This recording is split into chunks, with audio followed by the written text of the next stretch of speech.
Pour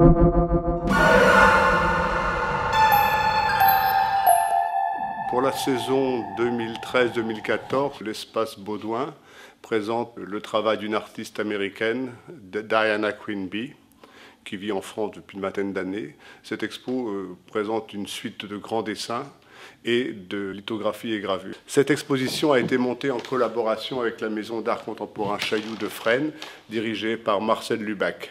C'est Céline Le Turc, doctorante en art et en recherche sur l'art, qui va animer le débat et la rencontre avec Diana Quimby. Comment est né ce projet? Est-ce que tu peux évoquer rapidement un petit peu la genèse de ce projet En fait, c'était tout simplement en discutant avec Yvan Mutrel et Marcel Lubac que ce projet d'exposition a pu avoir lieu. Donc je les remercie tous les deux beaucoup parce que c'est une chance. C'est la première fois que je vois l'ensemble de mes travaux réunis dans un seul espace.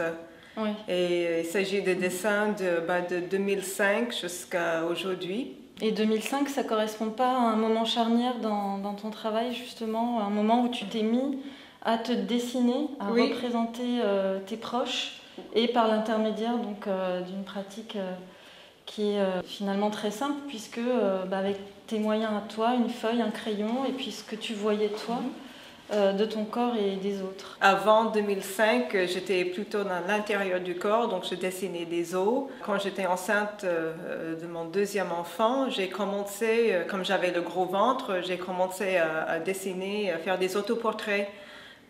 Mais je ne voulais pas faire des autoportraits d'une manière habituelle où je me regarde dans le miroir, donc je me regardais tout simplement, je me regardais dans une vue, un point de vue plongeante. Et donc il y a un dessin comme ça ici dans l'exposition.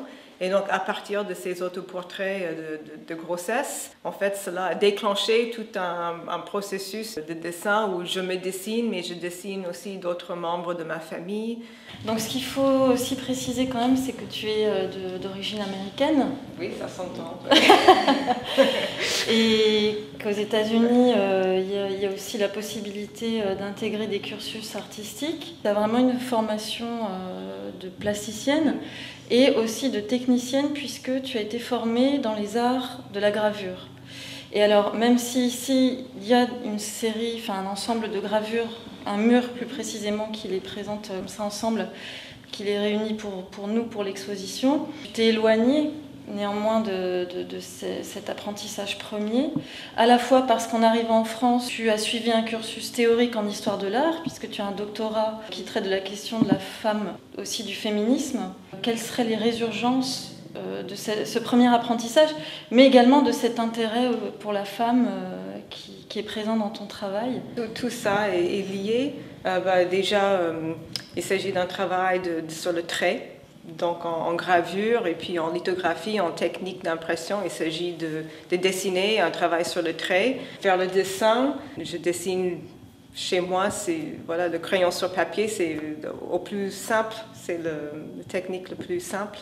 Et est-ce que c'est pas une manière de s'autoportraiturer aussi, parce que c'est pas finalement le premier outil, même pour l'artiste, de se représenter lui? Est-ce qu'il n'y a pas ce trait essentiel chez toi, qui est d'essayer d'approcher aussi toi-même ta personnalité ou une intériorité? Quand j'ai rédigé ma thèse, je l'ai fait en manuscrit quand même, je n'ai pas tapé à la machine, donc il y avait un plaisir d'écrire à la main, et donc tout cela est lié au dessin, donc c'est une autre façon d'écrire, même si ça représente une image, il y a plein de traits, c'est une sorte d'écriture. Je me creuse moi-même. Une question autour de la nudité, parce que oui, on est dans un travail incisif, mais un travail qui représente le corps et le corps nu, et également un travail où il y a aussi un rapport à l'intimité, en tout cas à ton vécu personnel, puisque de ton propre corps, tu vas te mettre à représenter aussi des corps qui sont ceux de tes proches. Donc même si ces corps-là nous intéressent et qu'on n'est pas simplement dans une représentation de la famille, mais plus un questionnement sur l'humain, en même temps ça part d'une intimité et de la nudité.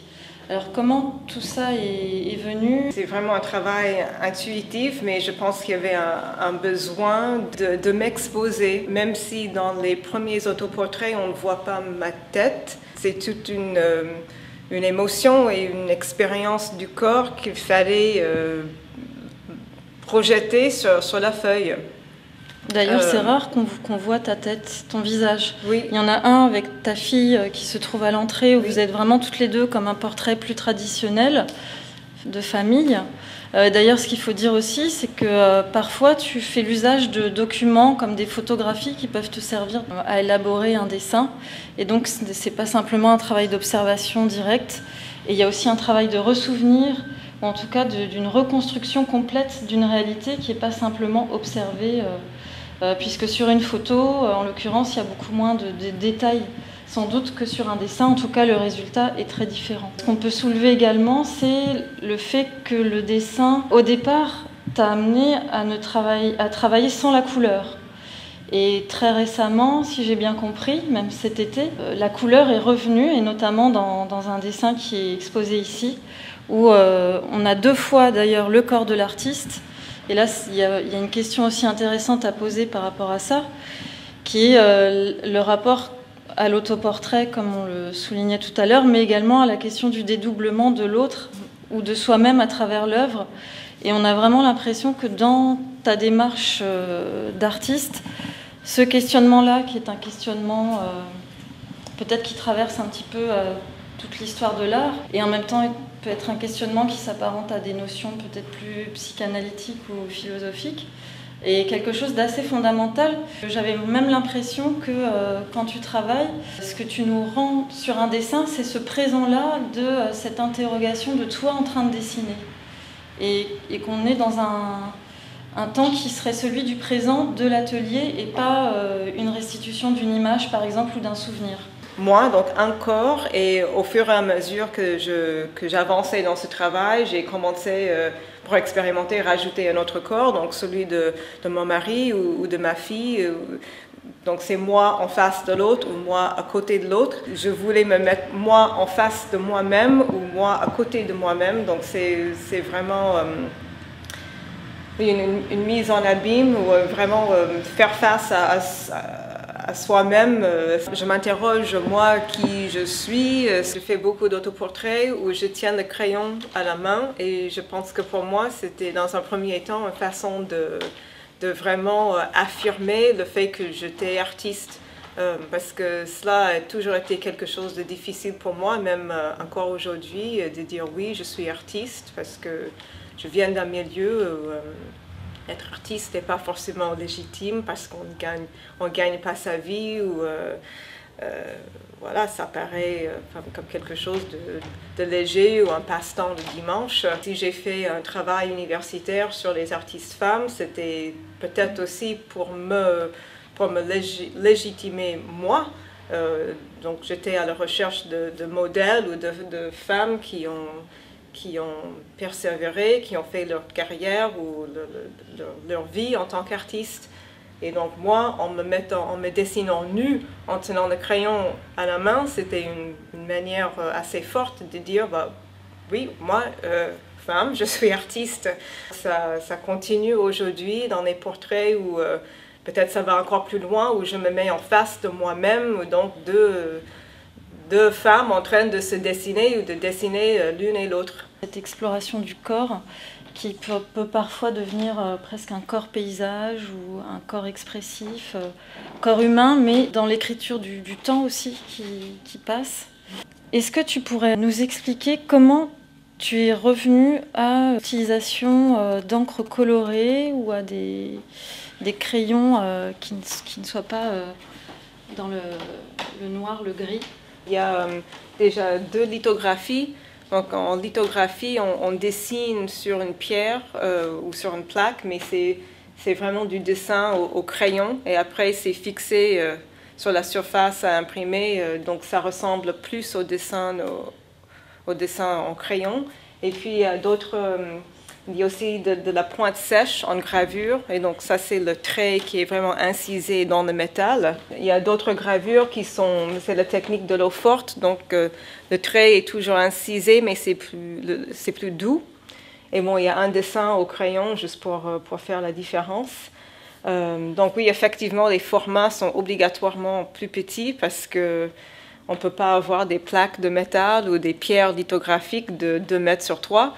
Mais je voulais essayer de faire ressentir la présence d'un corps entier avec un morceau. Donc il fallait trouver les cadrages ou des morceaux de corps ou les positions qui donnaient cette impression-là. Et puis pour ce qui concerne la couleur, qui est toute récente, un jour à l'atelier de gravure, j'ai imprimé une plaque de pointe sèche en rouge pour voir ce que ça donnait. C'était une femme en robe, en fait, et je trouvais que ça marchait bien. Il y avait quelque chose de plus charnel, et donc du coup, j'avais envie d'essayer en dessin. Donc je commence tout juste à explorer crayon de couleur rouge mélangé au graphite pour donner une charge plus charnelle, peut-être pas érotique, mais charnelle, vivante au corps. Comme un fluide, oui, comme les fluides corporels. La remarque d'Yvon Mitrel, comme quoi la litho est une caresse et la pointe sèche est une griffure. Il faut aussi par ailleurs insister sur la contemporanéité de ton travail, qui s'inscrit dans une tradition évidemment, évidente, de la Renaissance jusqu'à nos jours, mais qui s'inscrit également dans un renouveau donc, de la pratique du dessin chez les jeunes artistes contemporains. Par rapport à ces préoccupations que tu as autour de la femme, cette thèse que tu as passée sur un mouvement donc, féministe qui s'appelait Femmes Art en France, quels seraient les liens avec ton travail qui ne sont pas nécessairement explicites, puisque c'est pas non plus tu n'es peut-être pas dans une volonté politique comme ça de revendication, mais néanmoins, qu'est-ce que tu peux nous dire là-dessus? Sur la thèse, donc j'ai fait un long travail universitaire sur un groupe d'artistes femmes actifs à Paris à la fin des années 70. La question de revendication, le fait que les artistes femmes les femmes étaient nombreuses dans les écoles d'art, comme aujourd'hui, mais moins présentes ou très peu présentes dans les galeries ou dans les musées. Elles avaient plus des difficultés à percer ou vendre leurs œuvres. Donc il y avait cet aspect-là. Comme je viens des États-Unis, la question du féminisme et de l'art est assez développée là-bas. Il y a beaucoup d'historiens d'art qui ont fait des recherches sur les artistes femmes des siècles passés. Et donc il y en avait plusieurs. Et donc ici, je trouvais que on était un petit peu en retard. Mais au-delà de cette question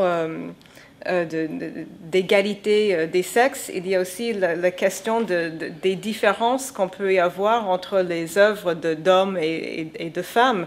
Et ce n'est pas pour dire que les hommes travaillent d'une telle manière et les femmes d'une autre, mais que l'expérience de vie de chacun, qu'on soit homme ou femme ou américaine ou chinois ou je ne sais pas quoi, tout ça joue dans le processus de création. Moi, femme artiste, le fait d'avoir eu des enfants, c'est très important et ça a eu un impact énorme sur mon travail, le travail actuel et puis le travail avant.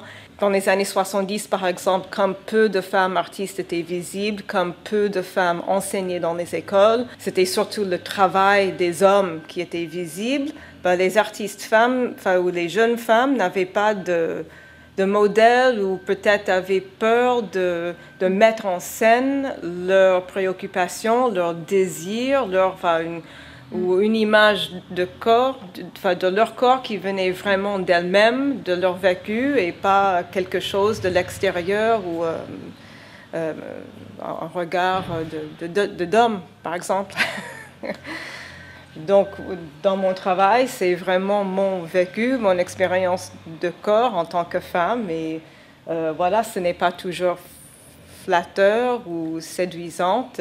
C'est au contraire, parfois, c'est un peu dur à regarder, mais ça fait partie du travail. C'est pour montrer autre chose et de montrer que c'est valable. ce titre vient de... En fait, au départ, c'était une blague. J'avais fait une gravure qui montrait une femme fragmentée, donc les pieds, les hanches et la poitrine. Et puis, sur une grande feuille de papier, j'ai imprimé les 3 plaques ensemble pour faire une femme entière. Et donc, j'ai intitulé cette gravure « Femme entière ». Et une amie m'a dit « Ah bah tiens, ça serait un beau titre pour une exposition ». Et en effet, la femme entière, ça résume, je dirais, l'ensemble de mes questions sur ma pratique et sur moi-même.